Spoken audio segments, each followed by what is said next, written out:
प्रिय विद्यार्थियों, आज हम बीए द्वितीय वर्ष इतिहास के प्रथम प्रश्न पत्र के अंतर्गत शाहजहां के विषय में चर्चा करेंगे। जहांगीर की मृत्यु के पश्चात एक उत्तराधिकार संघर्ष में अनेक भाई भतीजों को मारकर शहरयार को अंधा करके शाहजहां 1628 ईस्वी को 6 फरवरी में आगरा में तख्त पर बैठा। उसने अपने नाम का खुतबा पढ़वाया और मुद्राएं चलवाईं। आसफ खां का मनसब बढ़ाकर उसे प्रधानमंत्री के पद पर नियुक्त किया गया। महाबत खां का भी मनसब बढ़ाया गया, उसे खान की उपाधि दी गई। महाबत खां के पुत्र खाने जहां को मालवा का शासक बना दिया गया। अपने पिता की तरह खुर्रम भी राजपूत माता की संतान था, जो मारवाड़ के राजा उदय सिंह की पुत्री जोधाबाई कहलाती थी। इससे जगत गोसाई भी कहा जाता था। खुर्रम का जन्म 5 जनवरी 1592 को हुआ था और उसे उसके पिता जहांगीर ने शाहजहां की उपाधि प्रदान की थी। खुर्रम की या शाहजहां की प्रारंभिक कठिनाइयों के अंतर्गत प्रारंभिक विद्रोहों का उल्लेख करना बहुत जरूरी है। 1628 में जहांगीर के कृपा पात्र वीर सिंह की मृत्यु हो गई। उसके स्थान पर उसका ज्येष्ठ पुत्र जुंझार सिंह ओरछा का राजा बना। इसने खुर्रम के विरुद्ध, शाहजहां के विरुद्ध विद्रोह कर दिया। यदि भी उसने क्षमा याचना कर ली और बादशाह ने उसे क्षमा कर दिया। दूसरा विद्रोह खाने जहां लोदी का था, वह भी जहांगीर का बड़ा कृपा पात्र था। अक्टूबर 1629 में वह आगरा से भाग खड़ा हुआ और दक्षिण भारत चला गया। उसने वहां विद्रोह कर लिया। 1628 में सिखों के छठे गुरु हरगोविंद के साथ शाहजहां का संघर्ष प्रारंभ हुआ। इस संघर्ष का कारण एक बाज था। एक बार बादशाह अमृतसर के निकट आखेट खेल रहा था। उसका एक बाज गुरु के डेरे में चला गया। जब बादशाह के सिपाहियों ने सिखों से बाज को लौटाने की मांग की, सिखों ने शरण में आए हुए बाज को लौटाने से मना कर दिया। इस पर बादशाह की सेना ने सिखों पर आक्रमण कर दिया। गुरु के नेतृत्व में सिखों ने मुगल सेना को मार भगाया। इस प्रकार इनके बीच में एक प्रकार का संघर्ष का वातावरण तैयार हो गया। गुरु का मुगलों के साथ दूसरा संघर्ष हरगोविंदपुर नगर बसाने के नाम पर हुआ और तीसरा संघर्ष एक चोरी के कारण हुआ। मुगलों से निरंतर संघर्ष के कारण सिखों को बड़ा कष्ट उठाना पड़ा।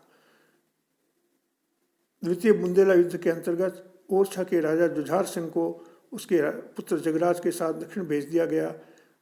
उसने महाबत खां की अधीनता में 5 वर्ष तक मुगल सल्तनत की सेवा की, लेकिन बाद में वापस लौट आया और गोंडवाना के राजा प्रेम नारायण पर घेरा डालकर उसको लूट लिया।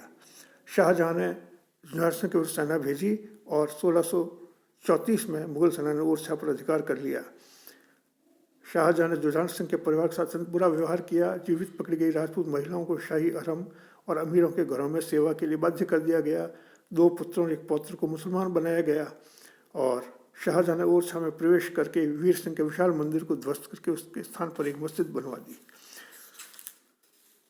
इस प्रकार आरंभिक संघर्षों के बाद शाहजहां ने दक्षिण की ओर ध्यान दिया। उसने अहमदनगर का अभियान किया और 1632 में बुरहानपुर से आगरा के लिए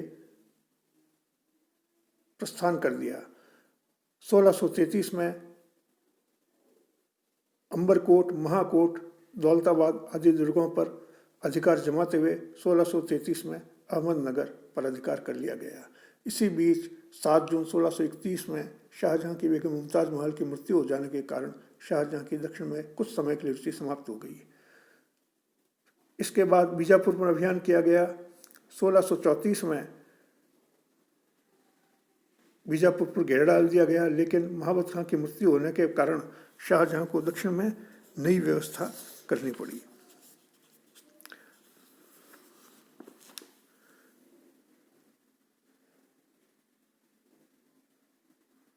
बीजापुर के साथ ही गोलकुंडा की ओर भी अभियान किया गया, लेकिन शाहजहां गोलकुंडा पर पूर्ण विजय प्राप्त नहीं कर पाया। यद्यपि उसने गोलकुंडा के सुल्तान को आदेश दिए कि शाहजहां के नाम से खुतबा पढ़वाए, शाहजहां के नाम की मुद्राएं चलाए। शाहजहां ने उससे बहुत बड़ी पेशकश की भी मांग की। गोलकुंडा ने शाहजहां की समस्त मांगों को स्वीकार कर लिया। बदले में शाहजहां ने बीजापुर तथा मराठों के आक्रमण से गोलकुंडा की रक्षा का वचन दिया।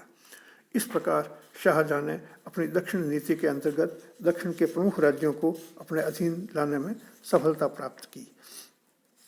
शाहजहां ने इसी क्रम में मध्य एशिया की विजय की योजना बनाते हुए अपने पूर्वजों के स्वप्न को साकार करने का प्रयास किया। 1641 में शाहजहां को मध्य एशिया पर आक्रमण करने का अवसर प्राप्त हो गया। इस वर्ष बल्ख के गवर्नर नजर मोहम्मद ने अपने बड़े भाई इमाम कुली को हटाकर समरकंद के तख्त पर अधिकार कर लिया। इससे मध्य एशिया में हलचल मच गई। उसने औरंगजेब को विशाल सेना देकर मध्य एशिया के अभियान पर भेजा। औरंगजेब उज़्बेकों के विरुद्ध कुछ नहीं कर सका। बल्ख का प्रहर कासिम खां को लौटकर काबुल के लिए रवाना हो गया। इस प्रकार शाहजहां की मध्य एशिया योजना विफल रही। कंधार जहांगीर के शासनकाल मुगलों के हाथ से फिर निकलकर फारस के अधिकार में चला गया था। कुछ कारणों से शाह अब्बास ने अली मर्दान खां से अप्रसन्न होकर वहाँ नया सूबेदार नियुक्त कर दिया। इससे पहले नया गवर्नर कंधार पहुंचे। अली मर्दान खां ने कंधार का अधिकार फरवरी 1638 में मुगलों को सौंप दिया।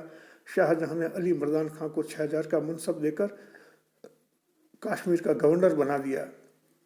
कंधार की सुरक्षा के लिए विशाल सेना भेजी गई, इसलिए कंधार को फिर से मुगलों के अधीन आने का अवसर मिल गया। लेकिन फारस का शाह कंधार को छोड़ने के लिए तैयार नहीं था।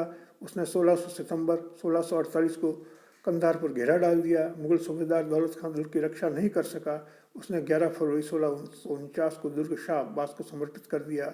शाहजहां ने पहले औरंगजेब को, बाद में दारा को कंधार पर पुनः विजय प्राप्त करने के लिए भेजा, परंतु मुगल सेनाओं को सफलता नहीं मिल सकी। कंधार सदैव के लिए मुगलों के हाथ से निकल गया।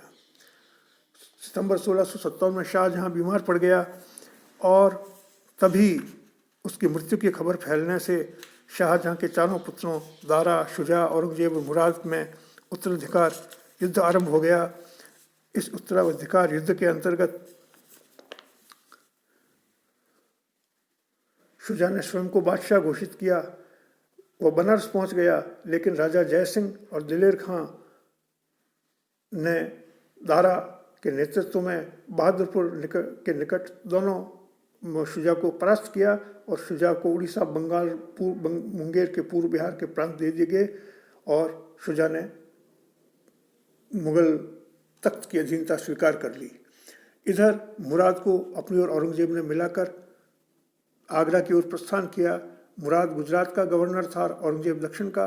दोनों ने मिलकर उज्जैन के उत्तर पश्चिम में लगभग 14 मील की दूरी पर धर्मत नामक स्थान पर संग्राम करते हुए शाही सेना को जसवंत सिंह के नेतृत्व में जो लड़ी थी उसे परास्त किया। जसवंत सिंह अपनी राजधानी जोधपुर लौट गए।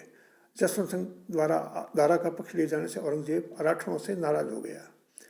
मुराद और औरंगजेब की विजयी सेनाएं आगे बढ़ी। धर्मत की पराजय होने पर शाही दरबार में खलबली मच गई। जहां आरा ने शाही प्रतिष्ठा बचाने के लिए मुराद तथा औरंगजेब से समझौता करने का प्रयास किया, परंतु उसे सफलता नहीं मिली। दारा एक विशाल सेना लेकर आगे बढ़ा और 29 मई 1658 को आगरा से 8 मील पूर्व में स्थित सामूगढ़ नामक स्थान पर दारा और उसके भाइयों की सेनाओं में निर्णायक युद्ध हुआ। तो दारा परास्त हो गया।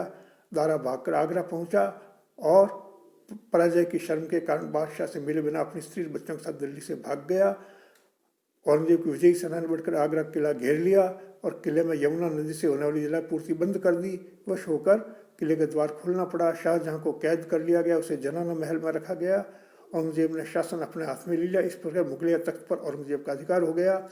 अब औरंगजेब ने अपने समस्त प्रतिनिधियों को समाप्त करने का निश्चय किया। मुराद को उसने दावत देते हुए खूब शराब पिलाई और उसे नींदमयी बंदी बना लिया और दिल्ली भेज के सलीमगढ़ के दुर्ग में बंद कर दिया। दारा को पकड़वा कर उसे और उसके पुत्र सुलेमान शिकोह के साथ मरवा डाला गया और उसकी बड़ी बेइज्जती की गई। मुराद की भी हत्या कर दी गई और अंततः यह सब शाहजहां को अपनी आंखों के सामने देखना पड़ा।